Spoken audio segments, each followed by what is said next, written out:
adik-adik semua. Selamat pagi. Hari ini Katian dan Kak Yeli akan menceritakan tentang perjalanan Paulus dan Barnabas. bagaimana mereka terus bergerak maju memberitakan Injil. Dan tentu Kak Yeli dan adik-adik semua tidak mudah. Banyak tantangan yang mereka lewati. Bahkan mereka sampai dilempari batu loh. Tetapi Tuhan tetap menolong mereka adik-adik. Yuk mari kita dengar kisahnya. Nah, hari ini firman Tuhannya terdapat dalam Kisah 13 ayat 26 sampai 34. dan juga dalam Kisah Para Rasul 14 ayat 1 sampai 27. Nah, adik-adik perhatikan semuanya firman Tuhan hari ini.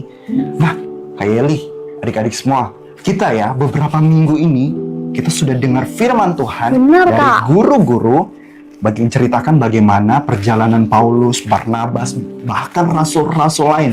Mereka tidak takut, mereka tidak gentar, mereka berjalan dari satu kota ke kota lainnya, dari satu daerah ke daerah lainnya, memberitakan Injil, memberitakan tentang Yesus. Dan tentu banyak tantangan yang mereka lewati. Wah, keren ya Kak. Benar banget. Yang terutama nih Kak, mereka memberitakan tentang Yesus loh. Dimana di ayat 26 sampai 34 dikatakan, tetapi tidak semua senang karena mereka takut kehilangan pengikutnya dan membuat perjalanan Paulus dan Barnabas tidak mudah Kak. Bahkan ya ini, Kak Yeli dan adik-adik semua, di salah satu kota, Paulus dan Barnabas sampai dianiaya.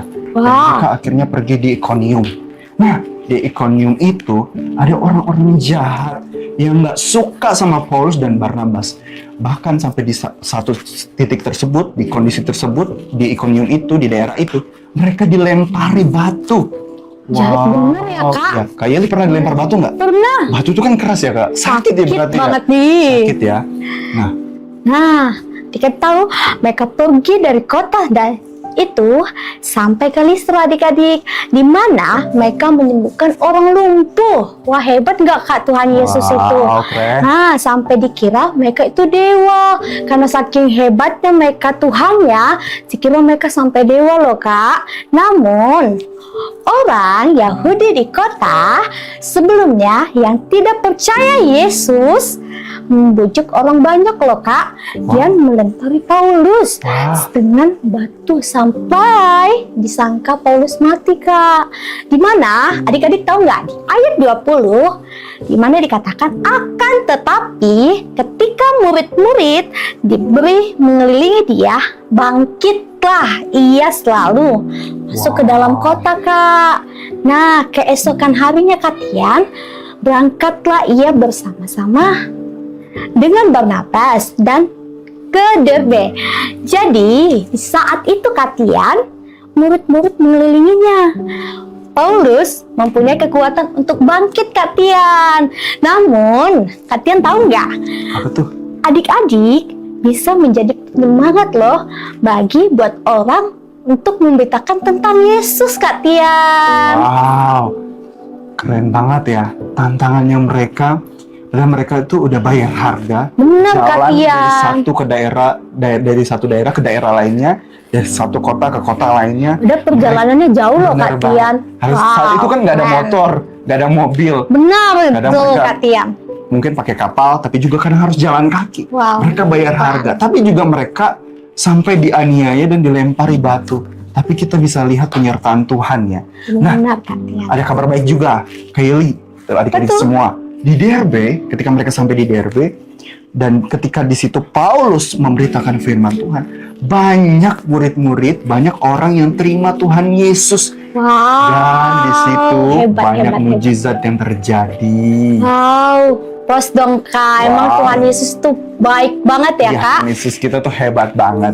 Nah, dari kisah ini adik-adik kita dapat belajar di mana seperti Tuhan sudah memilih rasul-rasul, dia bisa memilih kita juga loh Katian. Wow. Nah, adik-adik tahu nggak bahwa mereka dipilih Tuhan sejak kecil. Sejak kecil aja Tuhan sudah pelihara loh Kak. Kita juga dipilih Tuhan ya Kak Yeli. ya, Gimana sejak kecil. kita?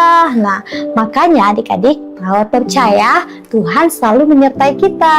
Nah, Kak Yeli, berarti kalau kita benar-benar dipilih Tuhan, bahkan Kak Yeli bilang tadi kita juga, firman Tuhan juga bilang kita Iya. dipilih sejak kandungan. Benar, Berarti Kak ada Tia. tugas khusus kita. Kita artinya menjadi saksi Kristus, menjadi Wah. saksi Yesus.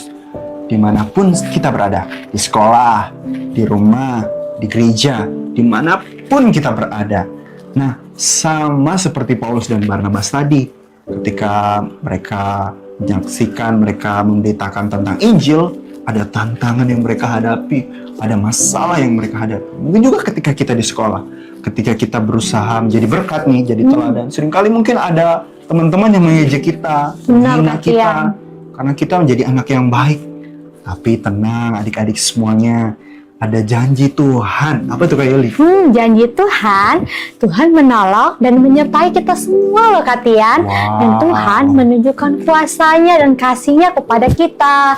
Nah adik-adik, kita harus tahu bahwa Tuhan selalu bersama kita saat memberitakan Injil, bahkan bisa melakukan segala halnya Kak Tian. Wow, berarti ya Kak Yuli ya, kita nggak perlu takut, Benar kita Kak nggak Tian. perlu ragu, kita nggak perlu bimbang ketika kita jadi berkat. Baik itu lewat perkataan kita, lewat tingkah laku kita nggak perlu takut. Ya. Kita nggak perlu takut dihina orang, nggak Nah, perlu takut diejek sama teman-teman kita, nggak perlu takut lain-lainnya deh pokoknya. Kenapa? Karena tadi Kak Yeli bilang kan, Tuhan selalu bersama-sama dengan kita. benar Kak Tian, Wow. Tuhan selalu bersama kita. Tapi Kak Yeli ya, aku juga belajar loh dari kisah ini.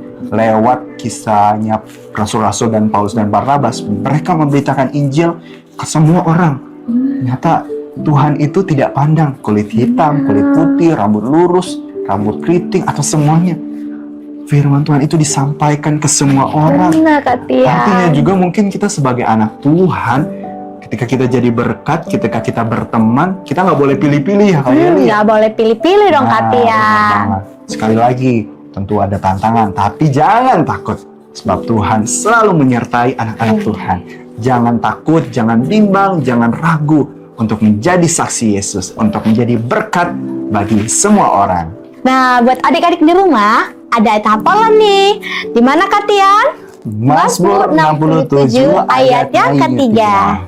Supaya jalanmu dikenal di bumi dan keselamatanmu di antara segala bangsa. Sekali lagi Kak Yeli, dari alamatnya 2, 3. Mazmur 67 ayat yang ketiga, supaya jalanmu dikenal di bumi dan keselamatanmu di antara segala bangsa.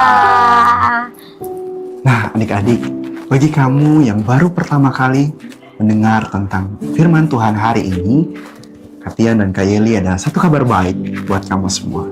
Bahwa ada satu pribadi yang mengasihi kamu, ada satu pribadi yang sanggup menyelamatkan engkau, bahkan ada satu pribadi yang mengasihi kamu dengan sepenuh hati, sanggup mengampuni dosamu.